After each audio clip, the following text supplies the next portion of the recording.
कल नेपाल और नेदरलैंड के बीच में वो जो अजब गजब कारनामा हुआ, वो जो तीन तीन सुपर ओवर हुआ, वो सिर्फ नेपाल में या इंडिया में या आसपास की नेबरिंग कंट्री में नहीं देखा जा रहा था। वो उसके अलावा बहुत दूर जहां एडम गिलक्रिस्ट बैठे हैं एंड्रयू लेनर्ड के साथ, वहां भी देखा जा रहा था। जी हां, कल एडम गिलक्रिस्ट बैठ करके नेपाल वर्सेस नेदरलैंड का वो तीन सुपर ओवर वाला क्रेजी मैच देख रहे थे। और मैच देखते देखते उन्होंने कहा कि अब मुझे समझ में आया कि कार्डियक किड क्यों कहते हैं, मुझे असल डेफिनेशन अब समझ में आ रही। देखो भाई, जिसने भी कल का मैच मिस कर दिया उसने अपनी जिंदगी का एक ऐसा पल मिस कर दिया है जो दोबारा आपके सामने कभी नहीं आएगा। आप मन चाहे जितनी हाईलाइट देख लो, दोबारा ये शायद आपकी जिंदगी में कभी नहीं होगा। क्योंकि यार, बड़ी मुश्किल से तो एक बार हमें सुपर ओवर देखने को मिलता है। कभी कभी आपको ऐसा होगा कि सुपर ओवर भी देखने को नहीं, ज्यादातर इनफैक्ट ऐसा होगा कि सुपर ओवर नहीं देखने को मिलेगा। कभी कभी एक सुपर ओवर मिल जाएगा, या चलो आपको हो सकता है 10 साल में एक बार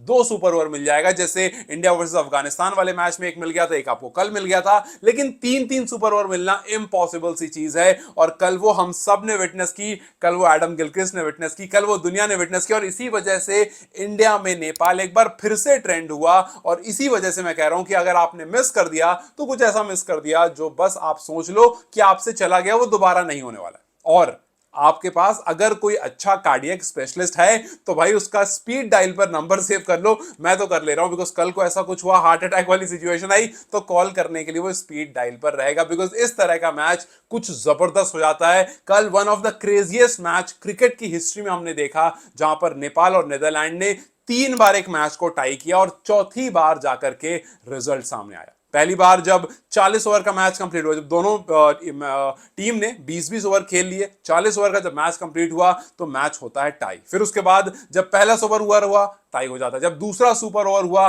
टाई हो जाता, जब तीसरा सुपर ओवर हुआ तब जाकर के रिजल्ट निकलता। यस, आई नो कि हमने सुपर ओवर्स के बारे में बात कर ली, मैच के बारे में रिएक्शन हमने यूट्यूब पर जब हम लाइव आए थे उस टाइम पर हमने कर दिया था। लेकिन मैच की कुछ डिटेलिंग है जिसके बारे में शायद अभी तक बात नहीं हुई। वो ड्रामा, वो थ्रिलर अपनी जगह, लेकिन मैच की एक ऐसी एनालिसिस जो शायद अब तक हमने नहीं की। और इस वजह से मैंने इस पर्टिकुलर वीडियो को बनाया। मैंने कल आपसे कहा भी था कि इन डिटेल बात करेंगे, लेकिन उस बीच में मैंने देखा कि एडम गिलक्रिस्ट देख रहे हैं, तो आई वाज लाइक यार इस बात को शेयर जरूर करना है। लेकिन सबसे पहले मैच का एक वो प्लेयर जिसको शायद हम भूल जाएंगे अगर डिस्कस नहीं करेंगे तो, क्योंकि वो इंजर्ड होकर बाहर चला गया था, और उसका नाम है नंदन यादव। नंदन यादव नेपाल के लिए पहले टूर पर बाहर जाते हैं और अपना ये वाला ओडीआई मैच खेल रहे होते हैं। इंजर्ड होकर अगर बाहर नहीं जाते तो शायद नेपाल को ये मल्टीपल सुपर ओवर्स की जरूरत भी नहीं पड़ती। आप सोचो, ये वही नंदन है जिन्होंने आपको जब आखिर ओवर में, आखिरी 4 बॉल में 12 रन चाहिए थे, तो रन्स भी इन्होंने ही किए थे, नंदन ने ही रन्स किए थे। और जब गेंदबाजी कर रहे थे तो वहां पर अगर रोहित थोड़ा सा दिमाग लगा देते तो शायद उनका 4 ओवर स्पेल भी कंप्लीट हो जाता और ये रन्स जो सामने आए थे वो नहीं आते। देखो, नंदन जो है उन्होंने प्रूव कर दिया कि वो सिर्फ डेथ ओवर में गेंदबाजी नहीं बल्कि डेथ ओवर में आकर के बल्लेबाजी भी कर सकते हैं। और ये पहली बार नहीं था जब 4 बॉल में 12 बना दिया। और मैं कह रहा हूं, इससे पहले आप याद कीजिए, कुवैत के खिलाफ भी ऐसा ही हुआ था, जब बशीर ने 43 पर 80 किया था और जब नंदन ने 14 बॉल में 37 की पारी खेली थी, वहां भी उन्होंने बताया था कि मैं डेथ ओवर में लास्ट में आकर के बल्लेबाजी भी कर सकता हूं। सो गेंदबाज तो हुई, बल्लेबाज भी हूं। लेकिन अगर आप ये सोचो कि लास्ट में नंदन अपनी आखिर बॉल में इंजर्ड नहीं होते, वो जो उनका हाथ हल्का सा फट गया, ब्लीडिंग होने लगी, अगर वो नहीं होता तो वो चीजों को नॉर्मलाइज कर लेते। और मुझे पता है बहुत लोग इस बारे में बात कर रहे हैं कि यार किरण थगुना जो है उन्होंने अच्छी खासी बॉल ले ली, 25 बॉल में 15 रन किए, वहां पर मिस्टेक हो गई। लेकिन अगर आपको बताऊं, और अगर आप थोड़ा सा रुक कर सोचो, तो आप किरण थगुना तक नहीं आओगे, उससे पहले ही गलती हो चुकी थी।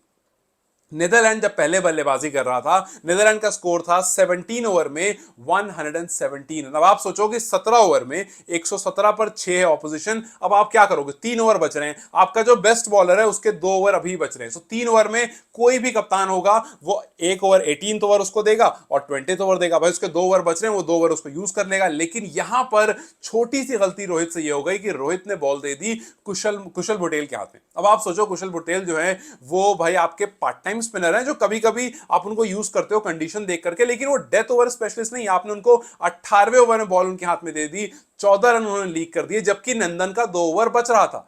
लेकिन आपने उनको दिया, वहां पर अगर आप नंदन को देते बच जाते, बिकॉज याद कीजिए नंदन जब आखिरी ओवर में गेंदबाजी करने आए उन्होंने तेजाब क्लीन बोल्ड मारा था यॉर्कर मारकर, और जो डेथ ओवर स्पेशलिस्ट होता है वो यही करता है, उसको यॉर्कर्स और वाइड यॉर्कर्स पर ही कंट्रोल करना होता है, उसी पर कमांड करना होता है। सो 18th ओवर और 20th ओवर आपको नंदन को देना था, बिकॉज आप उनको धीरे धीरे लास्ट ओवर के स्पेशलिस्ट बना रहे हो। हमने उनको एनपीएल में भी ये करते हुए देखा था, वो यहां पर भी इसी चीज के लिए, यहां पर एक छोटी सी पहली गलती हो गई इस मैच की, जो आपने कुशल बुटेल को 18वां ओवर दे, यहां पर 14 रन आ गए। उसके बाद 19वां ओवर ठीक है रुपेश को आपने दिया, अभी नया नया बॉलर है, आपने उसके हाथ में दिया just to give it a try के क्या हम, क्योंकि आपको नंदन के साथ एक और प्लेयर तो चाहिए ना डेथ ओवर में, सो आपने रुपेश को दिया, रुपेश ने 16 रन दिए। सोचो रुपेश का और कुशल का ओवर जो है वो 2 ओवर में 30 रन आ गए। अगर वहीं आपने नंदन को दिया होता तो वो 16 रन तो खैर नहीं खाते, मतलब अगर आपने 18th ओवर उनको दे दिया होता तो 14 तो वो नहीं खाते। आखिर ओवर में बंदे ने सिर्फ 4 रन दिए थे और उसका इंजरी हो गई थी, तो लास्ट बॉल आकर के करण केसी ने डाला था, तो उस 4 रन में एक विकेट भी लेकर चला गया था वो। सो यही मैं कह रहा हूं कि एक जो गलती हुई वो वहां पर हुई।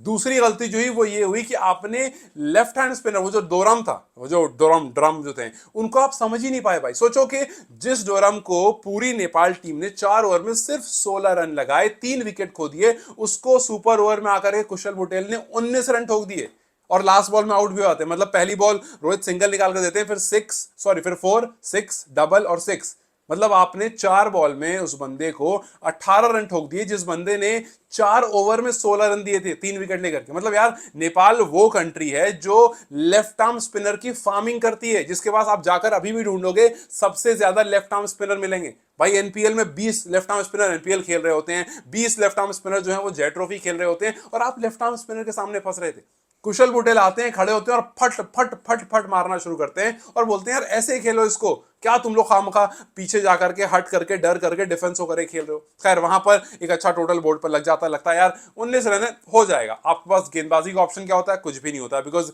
आपके पास फिलहाल सोमपाल नहीं है, गुलशन नहीं है। यस आपके पास नंदन होते हैं बट वो इंजर्ड होते हैं। रुपेश को आप दोगे नहीं, बिकॉज रुपेश जो है वो अभी नए नए हैं, एक्सपीरियंस नहीं है, तो पैनिक हो जाएंगे। तो आप देते हो अपने सबसे एक्सपीरियंस गेंदबाज को, और नीदरलैंड पहली ही बॉल पर करण केसी की 6 मार देता है। पहली बॉल 6, दूसरी डॉट, तीसरी 22 में 1 रन जाता है। हालांकि वो एक आउट नॉट आउट वाला किस्सा जरूर आता है, रन आउट वाला, बट वहां पर ध्यान दिया नहीं जाता, अंपायर की एक बड़ी गलती होती है। लेकिन उसके बावजूद आपके पास 3 बॉल में 12 रन चाहिए होते हैं, लेकिन वहां पर भी आप एक फुल टॉस देते हो, 6 जाता है और मैच आपके हाथ से निकल जाता है। एक और मैच टाई होता है यहां पर, करण केसी, एक्सपीरियंस करण केसी के हाथ जो गलती होती है, वहां से आप आगे निकलते हो क्योंकि मैच टाई हो जाता है। अगले ओवर में आप आते हो, वहां पर आपको ललित मिलते हैं। हालांकि बहुत लोग ये बात कह रहे हैं कि वहां पर संदीप को देना चाहिए था, बिकॉज संदीप एक्सपीरियंस है, लेकिन हो सकता है रोहित ने सोचा भाई उधर डोरम था लेफ्ट आर्म स्पिनर, अच्छी गेंदबाजी की थी, यहां पर ललित है, इकोनॉमिकल थे, सो लेफ्ट आर्म स्पिनर को ही ट्राई करते हैं। 17 रन लेफ्ट आर्म स्पिनर आपके देकर चले आते हैं, बट उसके बावजूद आपने अच्छी बल्लेबाजी की शुरू की। 3 बॉल में आपने 11 रन जड़ दिए, आखिरी की 3 बॉल में आपको 7 रन चाहिए होते हैं। यहां पर भी एडम गिलक्रिस्ट देख रहे थे और उन्होंने कहा कि यार 3 में 7 चाहिए, बिग स्विंग एंड मिस। पहली बॉल मिस कर, दूसरी बॉल बड़ी आसान फुल टॉस बैट के पास से निकलती है, वो भी आयरी मिस करता है। ऐसा लगता है कभी कभी आयरी जब बहुत क्रिटिकल सिचुएशन होती है तो प्रेशर में आ जाते हैं। 2 बॉल मिस कर दिया, तीसरी बॉल पर 6 लगा दिया, देन दोबारा से सीन वहीं आता है। जो मैच जीता जा सकता था वहां पर मैच और क्रिटिकल होता जा रहा था। अगर यही मैं कह रहा हूं, अगर नंदन होते तो पहले में ही जहां पर 19 था वो 19 नहीं खाते, पहले में ही वहां पर वो यॉर्कर और वाइड यॉर्कर डाल करके और स्लोअर वंस डाल करके मैच को बचा लेते, निकाल लेते। बट यस ऐसी कुछ गलतियों को देखना पड़ेगा, समझना पड़ेगा। And I am telling you one thing, ये जो नेपाल लगातार जिस, क्योंकि तीसरा सुपर ओवर वो आपको कुछ भी नहीं बना, but I am telling you this कि ये जो 152 थे ना, अगर ये 200 भी होता ना तब भी नेपाल इसको ड्रॉ कर देता।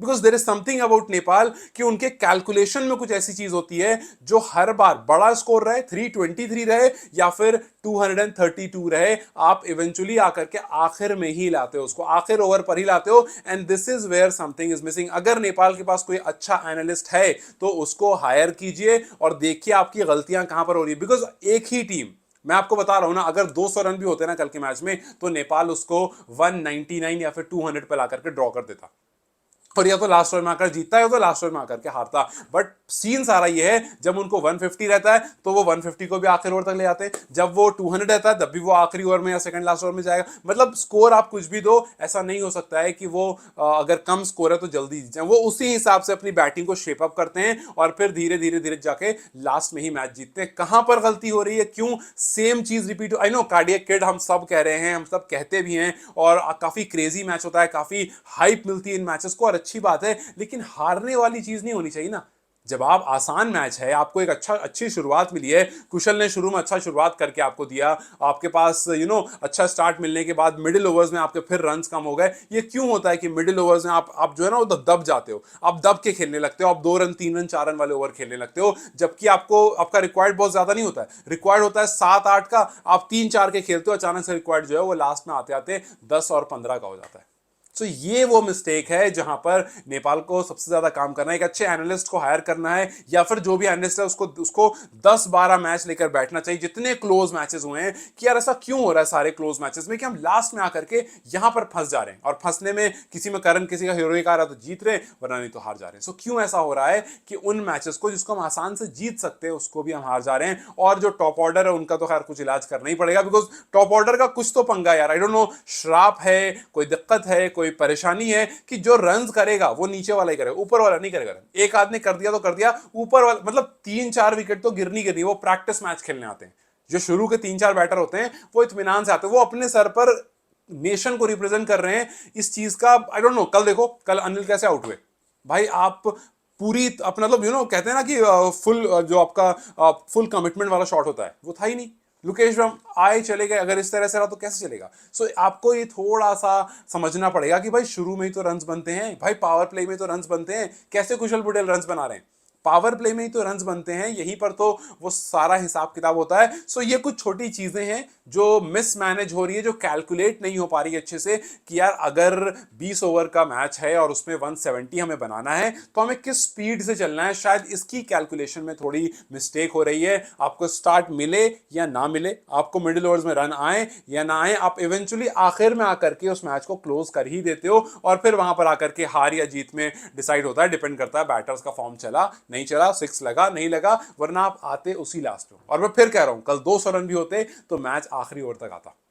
मैच में ऐसा नहीं होता 40 रन से 50 रन से आता, वो आखिर ओवर में आता, कोई ना कोई आकर के मार देता। सो कोई ना कोई अक्सर आकर के मार देता है, लेकिन मैच हारने वाले सिचुएशन में क्यों चलाता है ये मुझे समझ में नहीं आता। हाँ आई नो कि लोग बात करेंगे किरण थमुना की, क्योंकि 25 बॉल में 15 रन आए, बट आई थिंक उनको थोड़ा सा और टाइम दिया जाए। रुपेश की लोग बात करेंगे 14 बॉल में 19 रन आए हैं, और थर्ड सुपर ओवर में वही थे बट वो आउट होकर चले गए। But I am telling you, Rupesh Saman जो अच्छी बल्लेबाजी कर, उनका बैट स्विंग बहुत अच्छा है, आने वाले टाइम में अगर उन पर थोड़ा ध्यान दिया गया, he can be a very good prospect for Nepal in terms of batting. Bowling में उनकी स्पीड थोड़ी कम है, उनको उस पर थोड़ा काम करना पड़ेगा, बट वो बॉडी लेंथ पर बॉल रखते हैं, which is a very good thing. So I know कि धीरे धीरे अभी नया है, प्रेशर से जैसे वो निकलेंगे चीजें बेहतर होगी, लेकिन जो शुरुआत वाले बैटर्स हैं उनको समझना पड़ेगा। और मैं सिर्फ इस मैच की बात नहीं कर रहा हूं, मैं आसिफ की भी बात कर रहा हूं, उनको भी देखना पड़ेगा कि भाई कहां पर मामला फंस रहा है, कहां पर कैसे करना है। आसिफ, अनिल, लोकेश, इन सबको समझना पड़ेगा कि कितना इंपॉर्टेंट होता है ऊपर वाले बैटर्स का। हर टीम का टॉप ऑर्डर बैटर जो होता है वो उस टीम का लेजेंड होता है। इस टीम का टॉप ऑर्डर बैटर जो होता है वो प्रैक्टिस मैच खेलने आता है, कि आए ठक ठुक ठक ठुक ठक ठुक ठक 2-3 फॉल हो गई, 6 ओवर 2 विकेट, 6 ओवर 3 विकेट, शुरू में वो विकेट चली जाएंगी और फिर आएंगे बैटिंग करने। हाँ रोहित पौडेल आ गए, वो थोड़ा रुकेंगे, उनके साथ कोई एक रुको, धीरे धीरे अब आगे बढ़ेंगे यहाँ से। सो आई होप कि यहाँ से थोड़ा सा चेंजेस आए। Cardiac kids, we want to see that thrilling matches, लेकिन हम उन मैचेस को जीतना चाहते हैं जो आसान मैचेस हो, जो मुश्किल मैचेस हो उसे लेकर जाओ ना थ्रिलिंग पर। क्यों हर मैच को, क्यों भाई 150 वाले मैच को क्यों लेकर जाना थ्रिलिंग पर? 180 वाला ले जाओ, 190 वाला ले जाओ, 200 वाला ले जाओ, 210 वाला ले जाओ, 150 वाले मैच को क्यों ले जाना? लेट्स होप के ये अभी शुरुआत है, बिकॉज आगे वेस्ट इंडीज आने वाला है। वेस्ट इंडीज से पहले आपको पूरी तरह से तैयार होना है, you have to be ready. और जिस तरह से आपने ओडीआई के मैचेस खेले हैं उससे और बेहतर डोमिनेशन से आपको T20 वर्ल्ड कप क्वालिफायर के लिए तैयार होना है। एंड लेट्स जस्ट होप के नेपाल, जो कि फिलहाल बैट्समैन और बॉलर को मिला करके खेलता है, लेकिन डिपेंडेंट पूरा अपने बॉलर्स पर होता है कि नीचे वाले ही आकर के रन करेंगे, वो ओवरऑल डिपेंडेंसी हो, और ओवरऑल जो 11 के 11 प्लेयर हैं वो अपना अपना काम करें और आकर के रन बनाए। ऐसा ना हो कि नंदन आकर के बॉलिंग कर रहे हैं, नंदन आकर के लास्ट में रन भी बना रहे हैं और आखिर में सिचुएशन आ रही है और हम कह रहे हैं करण केसी बचा ले यार, करण केसी बचा ले यार। सो ऐसा ना हो, ऐसा हो कि बैटर्स ही आकर काम करें अपना और बॉलर्स आकर के अपना काम करें, सो दैट एक कंप्लीट परफॉर्मेंस हो और मैच हमें अच्छी सिचुएशन में इजी विंस भी हो, और अगर मुश्किल हो तो वहां पर थोड़ा नेल बाइटर और थ्रिलर हो और फिर वहां जाकर के कोई अच्छी विन हमें देखने को मिले। खैर आई थिंक कि इस मैच में नंदन का काफी अच्छा कंट्रीब्यूशन था, और अगर वो होते तो मैच शायद मैच का रिजल्ट किसी और तरफ होता। इस मैच में संदीप का का काफी अच्छा कंट्रीब्यूशन था, मैं भूल गया उनके बारे में जिक्र करना। संदीप का काफी अच्छा कंट्रीब्यूशन था और काफी अच्छा स्पेल उन्होंने डाला था, आते ही 2 विकेट लेना, फिर उसके बाद इवेंचुअली एक और विकेट लेकर के 3 विकेट पर अपने स्पेल को कंप्लीट करना। It was wonderful, it was a crazy crazy match. 3-3 super over हम में से शायद कोई भी नहीं भूल पाएगा, लेकिन मैं आज कहता हूं कोई नहीं भूल पाया, कल कुछ और ऐसा हो जाता है जो फिर हम कहते हैं यार ये कोई नहीं भूल पाएगा। सो यस, बहुत जल्दी अगर नेपाल ने अपनी इस छोटी छोटी चीजों को बदल दिया, then I am telling you कि वो जो टेस्ट स्टेटस वाली बात होती है ना, और लोग कहते हैं कि अरे बहुत दूर है, अभी टेस्ट नेशन नहीं हराया, अभी ये नहीं करा, अभी वो नहीं करा, अभी 10 साल में 3 बार वर्ल्ड कप नहीं पहुंचे, और ये सब जो बहुत सारी बातें होती है, ये सब कुछ पॉसिबल हो जाएगा। आप बस अपनी वो छोटी सी चीज को इंप्रूव कर लो। साउथ अफ्रीका वाला मैच वही था, आप अब तक टेस्ट नेशन को हरा चुके होते, लेकिन वही सेम पैटर्न, वही सेम कैलकुलेशन में मिस्टेक, और आप वो वाला मैच भी हार गए थे। सो ये क्लोज मैचेस और ये सब कुछ जो है, ये सब कुछ किससे है? मैच जीतने से है ना। और वही मैच जीतने से क्या प्रॉब्लम आ रही है? कैलकुलेशन में। सो उस कैलकुलेशन को आप इंप्रूव कर लो। आई एम टेलिंग यू, बहुत जल्दी नेपाल के पास टेस्ट स्टेटस भी होगा। आई नो अभी मैं बोल रहा हूं, लोगों को बड़ी बात लग रही होगी, लेकिन जिस दिन ये छोटी कैलकुलेशन इंप्रूव हो गई, आप खुद देख लेना कि उसके बाद कितनी जल्दी इस चीज में हो जाती है। खैर, this was my analysis for the yesterday's match. Let's see आज का मैच कैसा जाता है स्कॉटलैंड से, और फिर उसके बारे में बात करेंगे। Till then you guys take care, I will see you very soon.